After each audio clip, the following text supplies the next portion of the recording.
welcome to the show. Great to have you here. Thank you so much. So what's one thing you're really excited about right now?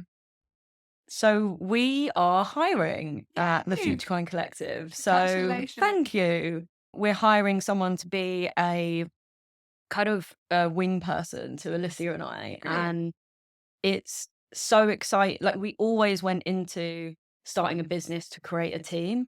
I feel like as a culture consultancy, like, we want to be able to say, we practice what we preach, and like, we do this internally and use ourselves as a case study, also being open about the fact that we won't always get it right as well. Yeah. So it's the first kind of hire that we're doing, but we're hoping to be hiring more at the end of this year. Okay, I'm going to jump into the quick fire round questions for you now. Tell us something people often get wrong about you. So people often think that I'm a lot more extroverted than I am. Like, I think people see me sometimes when I'm on stage, and like when I'm on stage, I'm a bit of a performer. Like, I'll switch into game show host. Like, that's my kind of like alter ego. I don't know why, but I'm always like, hello. And I think people assume that that means that I must be really extroverted, and I'm like always hanging out with people and stuff. And the older I've got, the more alone time and quiet time I've needed. And I'm now really selective over like how much I'm out during the week. And I think people always like, yeah, everyone's saying they're more introverted now, but genuinely, like, I notice it. My partner, Alyssa, everyone notices it when I'm like out too much. In fact, it's a bit of a joke between me and Alyssa now. Like, if she's like, what you got on this week? And I'm like, oh gosh, I'm out. Got to go to 2 events. She's like, oh, are you okay? Like, what are you doing at the weekend? So she obviously knows me like inside out, but I think a lot of people don't think that of me. Wow. Good one. And so tell me, like, what's one thing you wish you'd done sooner? I think it's easy to say I wish I started my business sooner, but I think I think actually we started it at the right time, but I wish that I had started building my personal brand sooner. Okay. And to be fair, I have been building it for about 3-4 years, but I wish I was doing it like 6-8 years ago. And the reason being is, like, I do feel like I've captured so many stories and so many experiences. And I think that what I've realized the more I've put myself out there is that there's so many incredible connections and relationships to build.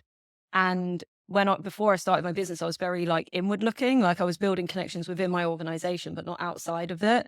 I also found it quite cringy. I was like, oh, like, who's going to care about the work that I'm doing? And I wish I could go back in time and be like, so many people care. Yeah. So I think, and I still speak to people now actually, where they're like, oh, but my mates are going to make fun of me. And it's like, they might make fun of you at first, but when they see that you're succeeding with it and like people are interested in what you're saying, they will just be jealous that they're not doing it. Exactly. So just be the first mover. Yeah, I think exactly. It's got to be that. So what's the best part about your work? Oh, it's so hard to say. Working with my best mate every day is incredible. Good one. I think that seeing the penny drop with our clients, that culture can be such a strategic driver in their business, and being like, oh, wow, like, if I am really intentional about this, like, it's going to have this impact. And I think actually them seeing the impact after the work that we do together is just such an incredible moment. And actually, I find I'm more proud of what happens after our projects when I see our clients continuing the great work and going even further and doing all of these incredible things with their culture that our project was a catalyst for. Like, that's kind of like the legacy that you leave. And I think that's the thing that really makes you feel happy. How soon did you realize that you had a viable business? Because obviously when you start, you're always questioning, how's this going to pan out? When did you realize you really got something? So Alyssa and I both come from a consulting background. So pricing things, like understanding like how projects work, like we kind of had that as a bit of a superpower before we started. And we'd worked in agency, even though it was a different context, for quite some time. And the other thing I should say is that we were actually refining the business in the background for about 18 months before we launched it. Okay, wow. So when we finally took the jump, we were pretty confident that we had something. However, the way in which we described what we did was nowhere near as strong as it is now. Right. And so post launching, it probably took us about a year to refine our messaging, to refine the most interesting offers to our clients. And then more recently, so the beginning of this year, which is what, like, I guess 2 years in, we actually look back at all of our clients and we're like, what's our product market fit? And we realized that we were particularly interesting and attractive to B2B businesses. And so that's kind of, whilst we have B2C clients that we work with, the majority are B2B. So that gives us something that we can focus in a bit more. But yeah, I would say that we did a hell of a lot of homework beforehand. Yeah. So we were very confident that, and that paid off. Definitely. And so along the way, as you have had both sides of the fence in businesses, consulting, and now running your own show, what's one piece of leadership advice that was brilliant or so awful you need to warn us? I wish I'd known earlier, or I wish I was role modeled earlier, what it means to be a vulnerable leader. Nice. And a compassionate leader. I think, like, I've often, and many of the leaders that I've worked with have been really caring, but they haven't necessarily been vulnerable.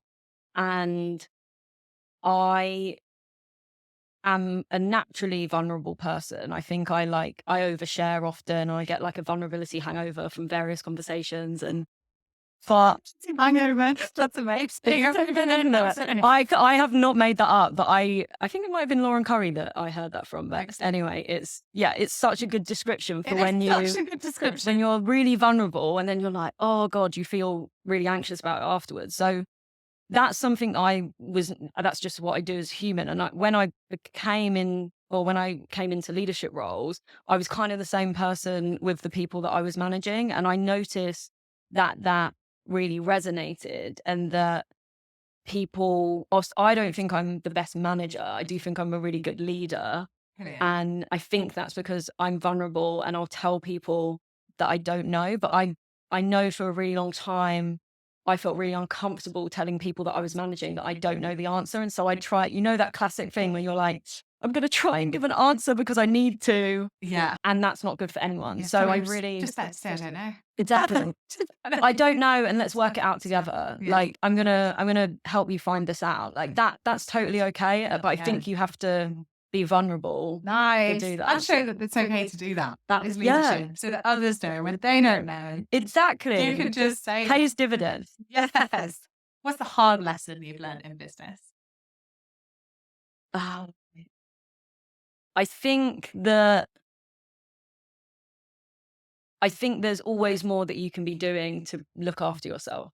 Oh yes. Hell yes. Hallelujah. 100% agree. I'm a boundary gal. I'm really strict with my boundaries, but sometimes I'm my worst enemy and I overwork myself, even when I think I'm doing fine. Yes. And we're creating a business based upon well-being that protects and respects well-being. And even so, we are not kind of, what's the word?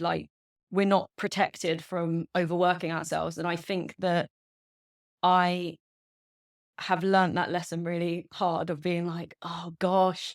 Because the thing is, when you leave like an agency where you have been overworked and you have been really stressed, I was like, right, I'm sorting myself out now. Yeah. I decide when I work and it's going to be different. And I'm going to take 3 hours at lunch. Like a mirror. Yeah. And then you're like, hold on a second, why am I stressed and burnt out? And it's like, oh, me, I'm the problem. Yeah. So that is a constant learning. And whilst I talk about well-being so much and I can give such great advice to other people, I really struggle to always take heed of it myself.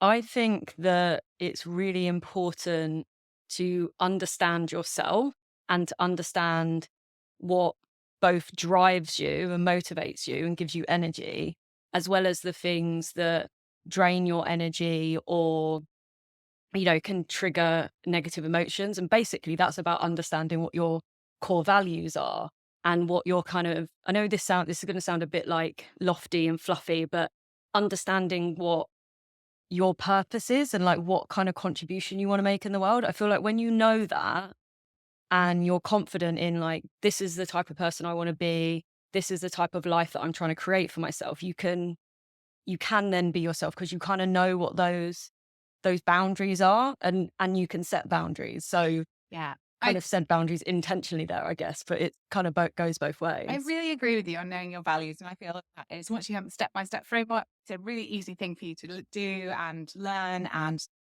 set yourself very clear parameters, guide your roadmap to get you to where you want to go. But the challenge with knowing your purpose, that feels like quite a big question to ask the audience. So any tips on how you would define your purpose if you're not sure, especially if you're working for a company? Because you almost feel that it is so important. But as an entrepreneur, these are questions you must ask yourself, but maybe you haven't asked yourself before in a company. I think like, I definitely think it's not just for entrepreneurs, this kind of like idea around purpose and like finding out what that is. I think it's for everyone. And I think whether you want to start your own business or not, knowing how and in what ways you find meaning in life means that you're going to make better job choices and be more fulfilled in the work that you do. So that's the first thing that I wanted to say, just like purpose is for everyone. And then in terms of how, I found the framework of Ikigai, so the Japanese concept of a reason for being, I found that really useful for just like pulling out all of the different aspects of like what I found important. So I'm sure many of your listeners has come across Ikigai, but just in case they haven't, it's basically a Venn diagram where you've got moral beliefs, so the things that you believe in, you've got world needs or like societal needs that you really want to respond to, you've got your core strengths, so the things that you can do better than anyone else, and then the final one is like how to keep its value drivers, so how you can like make money out of those things, out of your skills and out of your beliefs. And so that was a really important first step in my journey of being like, okay, what's important to me? And actually, Alyssa, my co-founder, did the same thing. And so our business was born rather than out of an idea of like, oh, we want to create this business and let's go do it. It actually started from a point of view that we both had overlapping purposes and values. And we were like, okay, because of this overlapping purpose, because of these overlapping values, we would be brilliant co-founders because we're starting from this point of alignment. So and I think a lot of people don't start at that point of alignment when they're setting up a business, and therefore 2-3 years down the line, it all falls apart. So 100%. It's really good to have those foundational pieces in place. But also, if you're working for a company, you want to know that you're on board, as you said, with the bigger mission of the company that's aligned with who you are, your values and your purpose. And that's going to be a bit about the work you do. So tell us a little bit of a story of how perhaps you've got into a business, I would imagine, at some point where things aren't quite going as they should go, and you've maybe had to pull everything back together. Could you tell us a little bit about something like that? Yeah, totally. And the point that you just made about how when leaders and founders come together, but they're not aligned on stuff like mission and purpose and values, we often see, and a lot of our clients in the past have come to us where they're like, I think we're all on different pages. I think that if you asked each of us what the purpose and mission of the company, we would all say something different. So that is totally normal. Yeah. And even if you're aligned at the start, doesn't mean you'll be aligned, 5 years down the line. So 100%. I think that is a really common issue, especially for like scaling companies that are growing rapidly. Like at 1 minute, you're all around a table and you can all sit at the table and be like, okay, what is it that we're trying to achieve? And you're like, oh yeah, that's that thing. And then all of a sudden you can't fit around that table anymore. And decisions are being made where the founder isn't involved. So misalignment is not like, it doesn't have to be a toxic thing. It's kind of like a symptom of rapid growth. But if we're intentional about it, we can bring people back together. And a lot of what we do, although it's in the context of culture and culture change, a lot of it is leadership alignment. And in fact, we created it's what we call the culture scorecard. It's a scorecard that we use to help companies do a bit of a temperature check, like how's my culture doing across a number of different pillars, 8 different pillars. And the first one, and the one we always start with, is alignment. Right. And it's alignment of leadership, but it's also alignment of the team. Do the team know what your purpose, mission, and values are? Do they know how their individual role contributes to that wider purpose? Because that's the other thing. Like, you can have really great mission statements, but if people don't know how their individual contributions Yeah. contribute to that, then what have they got to be motivated for? They just feel like a wheel in a cog in a wheel. Cog in a wheel. That's what I mean. It's perfect. And I think, how do you get people to get on board and get in alignment, especially if they are starting to feel like this cog in a wheel? What are the steps that you would advise to get people back on board? I think that centering on why the company was started in the first place is a really great place to start. And also tapping into why people joined the company when they joined. Like, all of us remember, an interview process, that first couple of weeks of onboarding and that excitement of like, I'm joining a new company, I can't wait, Yeah. all of that stuff. Now, for some people that might dissipate almost immediately. Hopefully not. Hopefully it lasts for a long time. But all of us have that excitement from day one, right? So it's like, how can we tap back into that and understand, okay, what was the origin story of the company? But then also, what drew people to join us? Because that's the thing that if we can bring that back to the fore and we can reconnect people with those reasons, they're much more likely to get the spark back for the company. Yeah. Oh, definitely. And I think there's those questions that you need to ask yourself, but also need to sort of think about through different stages of the journey. So how do you go into those companies and help them to ask those questions? So we are doing lots of workshops, and our approach is what we like to call top down, bottom up. So it's kind of meeting in the middle of both leadership direction, but also the experiences of everyone else in the organization and people on the ground. And I think it's really important for the two to meet in the middle. So leadership feel like they are able to have that strategic voice, but your wider team also feel like they're being listened to and their experiences are valued. So we take quite a very classic user-led research approach, to be honest. I come from a design background, so of course I would say that. So we are looking for different points of collecting data, really. So we will do surveys, which is the culture scorecard. We'll do workshops with leadership team. We'll do focus groups with the wider organization. And what we're looking for is a mixture of things, really. So we're looking for what is the essence of the purpose and values of this organization. So we can almost uncover that like root and that like anchor for the organization. But then we're also looking at what are the behaviors that are celebrated in this organization? What does this organization look like when it's at its best? Because everyone will have stories of that, right? So we want to highlight, protect, and even elevate all of the greatness that is in the cultures that we're working with, whilst also identifying the frustrations, the challenges, the hurdles that are getting in people's way from being, living their best culture and living their values to the best of their ability. So to begin with, it's very much a discovery of really understanding what their culture looks like today, being really honest and open about that, but then also looking to the future. Where do they want to be? What does good look like in terms of the culture, and then creating a plan to actually make that happen. What is the best example you've seen of someone living their best values, living their best culture? I love that turn of phrase.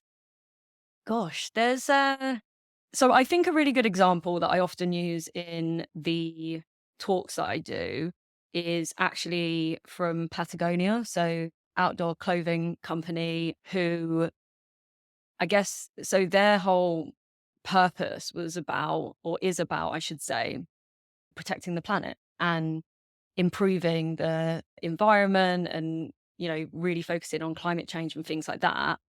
I think like their recent action of the founder giving over all shareholder rights to a kind of foundation that they've created, which is basically all profits in Patagonia are going to go towards environment saving initiatives. So that's like, that can't be more aligned to this whole idea of purpose and improving the environment over profit. So I think that's a really good example more recently from them. But then they also, that's not actually the example that I often use in my talks. So the other way in which they live their values, so they have a lot of values around flexibility. The founder actually wrote a book called Let My People Go Surfing, which Nice. I think that's a really good indication of like what his approach to flexibility is.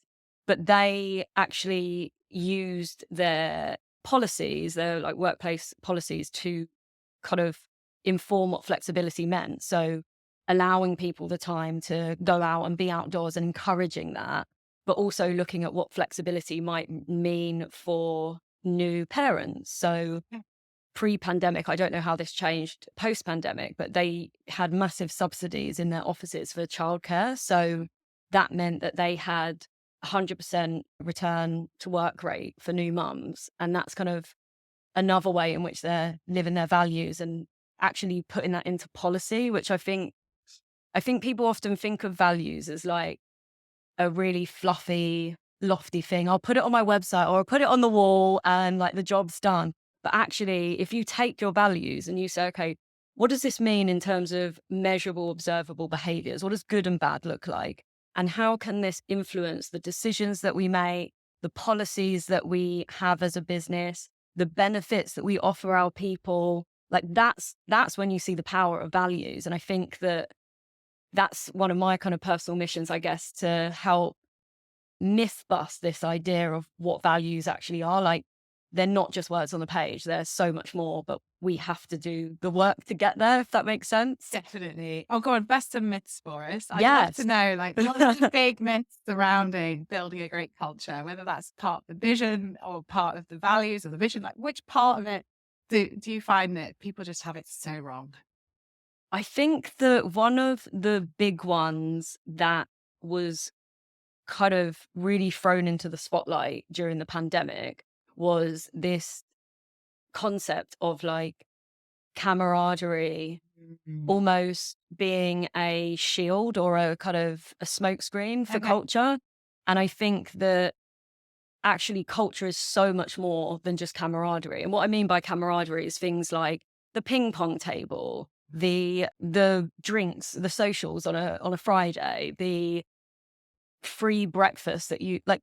Those things are great, but they're not culture. They create friendship at work, and that's where the camaraderie comes in. But it's not a proxy for a great culture. Great cultures are so much more than that. They're strategic. They should be, informing every level of the business. And they're also about like the rituals, the way we communicate, the way we collaborate. And so I think that I am glad in a way that many companies had to go through that painful period of being like, shit, we have no culture because we no longer have an office. Yeah. And it's like, no, it's just the hard work needs to happen now. You need to be much more intentional. And so I always encourage companies, whether they are face-to-face or not, to kind of design their culture remote first, because then it will work. Like it kind of works its way backwards. It's like, that's the most extreme or the most demanding interpretation of your culture. So kind of work backwards from there. Nice.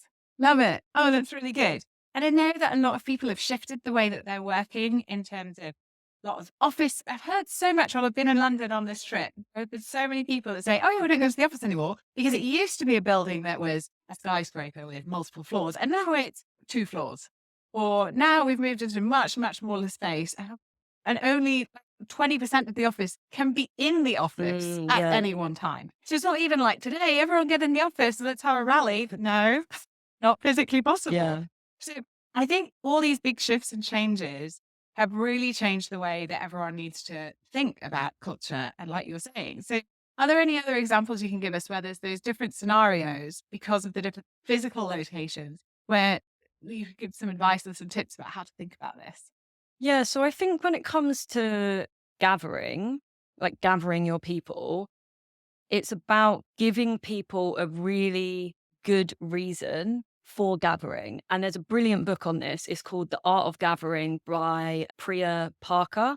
And honestly, like, this book, my co-founder and I read at the same time, thankfully, because we were sending each other pictures all the time. So if one of us was reading it and the other one wasn't, it would have been really annoying.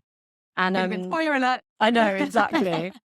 And basically, it's all about being really intentional about when you bring people together. And it's basically a rule book for great gatherings, whether it's a wedding or a birthday party or like a workplace event.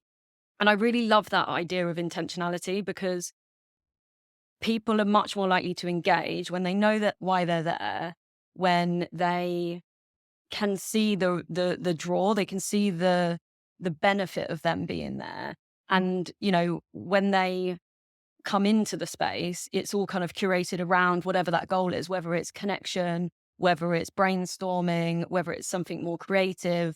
I think that I know one of the things that people always say about the office is they're like, but what about the water cooler moments? What about the water cooler moments? I'm like, how shallow is a water cooler moment? Like, yes, talking to someone at a also, why have we got water coolers? Like, there's so much plastic there in like that old way. Anyway, but it's probably just the little filter thing, whatever. But like those moments that people always say, but what about them? They're so like important.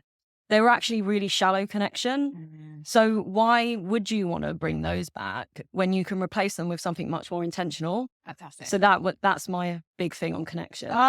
I love that. I feel there was a mic drop moment and three advice there.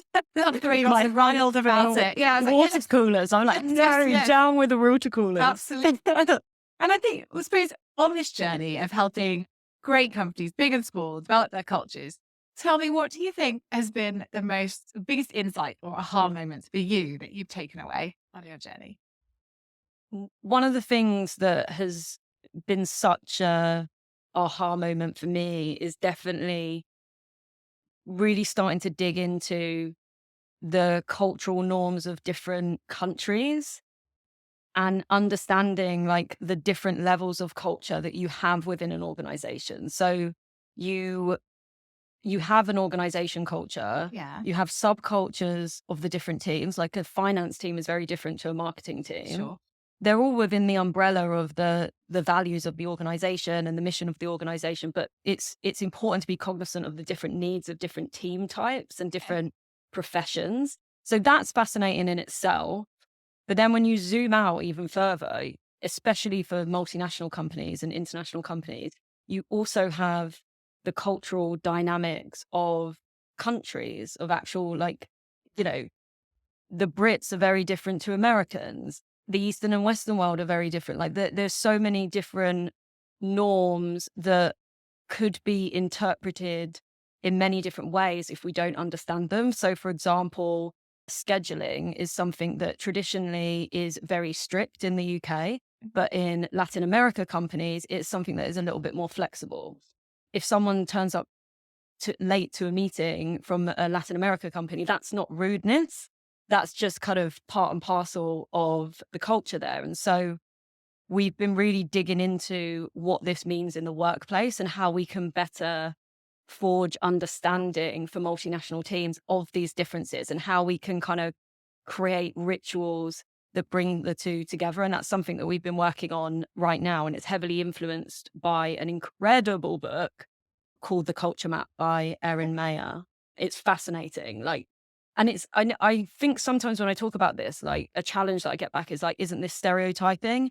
And it's like, well, of course you can kind of look at it with that lens. However, I prefer to see it as empathy and understanding and building compassion for different geographies and different nationalities. And it's just been such a fascinating thing to work with one of our more recent clients on and really get stuck into what it means for their different teams and locations. It's just, I could really geek out on that. That's amazing. And as someone that's been living in another country for 5 years now, and quite literally having to wrap my head around why they think it completely differently to the way I think about silly things like food or, you know, like how much time we should spend eating a day, I would say I'm used to grabbing a sandwich on the go. So there it's thick in Italy, this Yeah. idea of grabbing something on the go. You got to sit down, you got Yeah. to eat, you got to enjoy.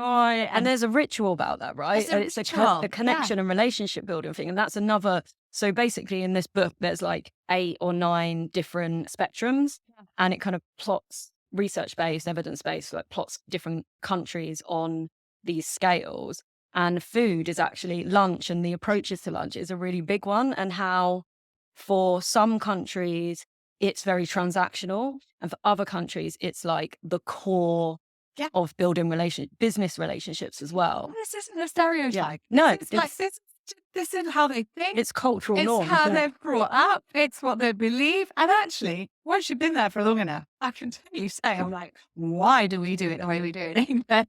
I think converted. Like, I am all for long lunches, right? Like, I block out the time in my diary, I protect it. And sometimes all I do is sit on my bed, like scrolling through my phone. But I'm like, that's my time. That's your time. So maybe I need to move to Italy. I love this concept of rituals that you've talked about. I wonder if we could dig back into that a little bit more. Yes. And I'm just so interested to know, just sort of like, is it always treated as a separate area to your mission, your values? And like, what are your rituals going to be in a business? Is that something that comes up, or do you just weave it into the design as you're building? No, so rituals design is like a big part of the work that we do. And in the same way that you would map the customer journey of a product or a service, we map the employee journey within an organization. And to be fair, that's quite easy. Like, the steps are the same. So you've got hiring and onboarding, you've got career progression, you've got, what else have you got? You've got offboarding, you've got promotion, performance management. And I guess there's a kind of big bucket around communication and collaboration and project work and things like that. And so we look across those moments. There's many more than I just said, but I don't want to bore you with a big old list. We look across those moments and we say, okay, how can we create rituals that are going to reinforce your values, that are going to create alignment, that are going to, be inclusive, that promote psychological safety, like all of the kind of the great pillars of culture. Like, how can we be really intentional about the rituals that we create? And what I mean by a ritual, it's basically any moment where you bring people together. So it could be your stand-up, it could be your weekly leadership team meeting, it could be a client update, it could be your all hands, it could be your, annual socials, whatever. Like, anything where you're bringing your teams together, we think it's important to ritualize some of those things, because that creates momentum and a kind of rhythm for your teams of like, this is the way we act around here. These rituals are important to our organization because of these reasons. They reinforce our values. And I think that, especially when it comes down to things like connection, collaboration, recognition, if we don't create some rituals to invigorate these things and to kind of kickstart these things and to remind us of the importance of these things, we can easily just get into the motions of just, we're busy, we've got to do this work. And it becomes very transactional, and rituals kind of help us take a step back, take a breath, and kind of make sure that our culture is always front and center. I love this. What would be an example of a good ritual versus a bad ritual? Like, even if it's just doing the same thing, like, because you give us an example of, like, I don't know, you said like a stand-up or an all hands or a promotion. So, like, an example of what bad looks like and what good looks like. So I think most of us have been experienced what bad is, but just to give us some benchmarks. Yeah, so I think a bad ritual is one that is completely unstructured, but unstructured without intention, because you could have an unstructured ritual, right? And that's part of the purpose. But I think often we just put meetings in the diary and we're like, show up, we haven't got an agenda. And like, everyone's just sitting there like, why are we here? That's that's not a ritual at all, really, because it has no kind of guardrails or indications of like why we're here and what it is we're trying to achieve. So unstructured is not our friend when it comes to rituals. Good rituals is obviously the opposite to that, like structured, clear purpose, clear reason why each person has been invited Nice. and a clear follow-up as well. So I think often we've all been in meetings where like things are agreed and then there's no follow-up. Yeah. And it's like, okay, well, that's just a moment in time that's just a bit lost. And I think the final thing that I wanted to say actually on rituals is check-ins. Like so many times we will come into a meeting and we just get straight into it straight away. Yes. It's not building connection and it's not creating time for people to say, you know what, I'm having a bit of a shit week. And just even the act of saying, I'm having a bit of a shit week at the moment, even if you don't go into detail, it kind of creates a moment of vulnerability. It creates a moment of humility where people can just be like, oh, okay, well, like, let's not be hard on Jeff right now because he's not having a good time. And you can do it really simply by getting people to share a GIF in the chat that describes how they're feeling if you don't want people to say it. Or you can go around the room and say, what energy are you bringing into the meeting right now? And so someone might come in and be like, I'm buzzing. I'm absolutely buzzing. My football team won last night and I'm bringing that energy in. Great. Or someone else might say, I'm bringing a bit of a frustrated energy in today because I'm trying to buy a new house. I keep putting offers in and they keep getting rejected. And you don't need to follow that up. You don't need to say anything in that moment. But even saying that, just like, it's like, oh, I've said that now. Yeah. And then if you're the boss on the call, you can follow up afterwards and say, hey, let's chat about that. It sounds like you're going through a tough time. Yeah, nice. Little moments of connection. Just to be human. Just to be human. Yes, exactly. I love it. Absolutely love it. We have to remind ourselves how to be human sometimes. Yes, let's not be the corporate machine. Let's not do that. Well, that's amazing. You've given me so much juicy content already in this show. So many wonderful pearls of wisdom. But I think I'd love to know, just throughout your career and sort of building up, what are some of the most important things you've learned along the way? I think that a learning that I had early this year was it's kind of a mix of staying in your lane. Nice. But also, I really like this phrase at the moment, which I got from another book that I'm reading called Less But Better. The book's not called that, the saying's called that. The book's called Essentialism. But this whole idea of less but better is like focusing on less things at a given time, but the things that you're focusing on are higher quality. And you can really give your all to those things rather than stretching yourself too thinly. Yes. And I think that prior to starting my own business, I was really bad at that. And I stretched myself way too thinly. I had burnout. I got signed off work sick for a period of time. And I remember at the time describing it like my mind was split into so many fragments and so many pieces that there was just nothing left. There was like nothing holding it together. And I wish that maybe I learned this lesson sooner. But even starting a business, like I think I know it in my heart of hearts, but even early this year, like Alyssa and I had to take a moment where we were like, we're doing a lot right now. Are all the things that we're doing the right things for us to be focusing on? And we realized that a handful of them were literally just things that we were doing because our competitors were doing them or our friends were doing them. And we were like, okay, less but better. Yeah, definitely. It is, you can be so busy with busy work, which is not purposeful work. It's not intentional. It's not the stuff you really want to do. It's not going to build a better future for you. It's just, well, we're doing it because we thought we should.